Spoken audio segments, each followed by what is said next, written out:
வணக்கம் நண்பர்களே, இது உங்கள் ஸ்பீக்கர்ஸ் யூடியூப் சேனல். இன்னைக்கு நாம பேச போகும் படம் வந்து ரெட்ரோ. சூர்யா நடிப்பில் கார்த்திக் சுப்ராஜ் இயக்கத்தில் மிகுந்த எதிர்பார்ப்போட உருவாயிருக்கும் படம் தான் ஒரு பிரம்மாண்டமான திரைப்படம். இது வெறும் படம் இல்ல, இது சூர்யாவின் திரை உலகத்துக்கான ஒரு புது கட்டத்தின் தொடக்கம் சொல்லலாம். இந்த வீடியோல ரெட்ரோ பற்றி முழுமையாக அலசி ஆராயப்போம். படம் எப்படி இருக்கு, சூர்யா என்ன சொன்னாரு, ரசிகர்கள் எப்படி எதிர்நோக்குறாங்க, நம்முடைய விமர்சனம் என்னன்னு இந்த வீடியோ பாருங்க. ஸ்பீக்கர்ஸ் சேனலுக்கு நீங்க ஃபர்ஸ்ட் டைம் விசிட் பண்றீங்கன்னு சொன்னா மறக்காம இந்த சேனலை சப்ஸ்கிரைப் பண்ணுங்க, பக்கத்துல இருக்க பெல் பட்டனை கிளிக் பண்ணுங்க. அப்பதான் நாங்க போடுற புது வீடியோஸ் வந்து உங்களுக்கு நோட்டிபிகேஷன் சேரும். இப்போ வாங்க வீடியோக்குள்ள போலாம். ரெட்ரோ என்பது வெறும் ஒரு ஸ்டைலிஷ் படம் மட்டும் இல்ல, இது ஒரு நேர்த்தியான கலைப்பிழைப்புன்னு சொல்லலாம். இயக்குனர் கார்த்திக் சுப்ராஜ் ஒரு தனி ஸ்டைல் கொண்டவர். இவர் இயக்கிய ரீசன்ட் படங்கள் எல்லாம் எப்போதும் ஒரு புதிய முயற்சி இருக்கும், புது யூனிக் ஸ்டைல் இருக்கும். இந்த முறை அந்த முயற்சிக்கு ஏற்பதான் உருவாக்கி இருக்காரு. சூர்யா படத்துல நடிப்பது ரசிகர்களுக்கு ஒரு ஸ்பெஷல் ஃபீல். இந்த படம் ஒரு ரெட்ரோ காலகட்டத்தையும் பின்னணியாக கொண்டு உருவாக்கப்பட்டிருக்கு. அதனாலே ரெட்ரோ பேரு அவங்க வச்சிருக்காங்க. இந்த படத்துல வந்து சூர்யாவோட இணைந்து பூஜா ஆக்டி நடிச்சிருக்காங்க. தமிழ் சினிமால இவர் நடிக்கும்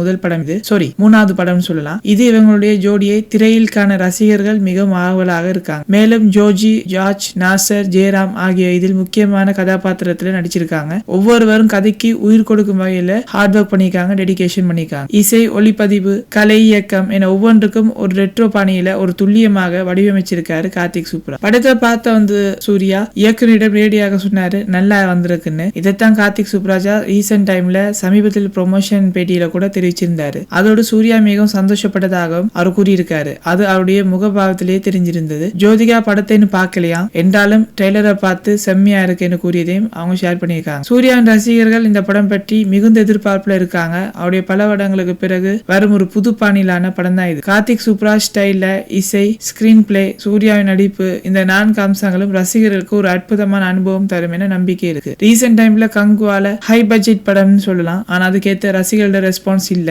ஆனா இந்த படம் சூர்யாவுக்கு ஒரு கம்பேக்கா இருக்கலாம் நம்பப்படுது. தயாரிப்பு நிறுவனத்துல மிகுந்த தரத்துல தயாரிக்கப்பட்டதான் இந்த படம். ஒவ்வொரு காட்சியும் ரொம்ப அழகா உருவாக்கப்பட்டிருக்கு. சூர்யாவோட நடிப்பு, கிளாஸ், மாஸ் இது ரெண்டு கலந்த பாணியில இருக்கிறார் இந்த படத்துல. ஒரு ரெட்ரோ ஹீரோவாக அவர் பரிபூர்ணமாக வாழ்ந்து நடிச்சிருக்காருன்னு சொல்லலாம். பூஜா ஆக்டே ஒரு சிங்க பெண்ணாக திகழ்றாங்க. அவங்களது தமிழ் மற்றும் முகபாவனைகள் மிகவும் நன்றாக இருக்கு. ட்ரெய்லரை பார்க்கும் போதே வில்லன்களை சொன்னா ஜார்ஜ் மற்றும் நாசர் இருவரும் கதைக்கு ஒரு மாறுபட்ட படத்தை தயாராங்கன்னு கார்த்திக் சுப்ராஜா ஒரு மீட்டிங்ல சொல்லியிருக்காரு. ரெட்ரோ பாணியில இசை அமைக்கப்பட்டிருக்கு. ஒரு குறிப்பிட்ட பக்கம் யுவன் சங்கர் ராஜாவின் இசையும் ஞாபகம் வருது. மொத்தமாக ரெட்ரோ ஒரு புது அனுபவம் சொல்லலாம். நம்ம 80s 90s காலத்துக்கு மீண்டும் அழைச்சி செல்லும் ஒரு படம். சூர்யா ரசிகர்களுக்கு ஒரு ட்ரீட்டாவே சொல்லலாம் இந்த படம். சூர்யாவின் கரியர்ல ஒரு முக்கியமான படம் சொன்னா ரெட்ரோவா இருக்கலாம். இதற்கான உழைப்பும் அக்கறையும் மற்றும் கலை நேசமும் ஒவ்வொரு ஃப்ரேம்லயும் தெரியுது. உங்கள் விருப்பமான ஹீரோ நம்ம சூர்யா அண்ணா. சூர்யா புதிதாக ரசிக்க இந்த படம் கண்டிப்பா செல்ல வேண்டிய படம் சொல்லலாம். இதுவரை ரெட்ரோ பற்றி உங்களுக்கு கருத்து என்ன கைஸ், கீழே கமெண்ட்ஸ்ல சொல்லுங்க. வீடியோ பிடிச்சிருந்தா லைக் பண்ணுங்க, ஷேர் பண்ணுங்க.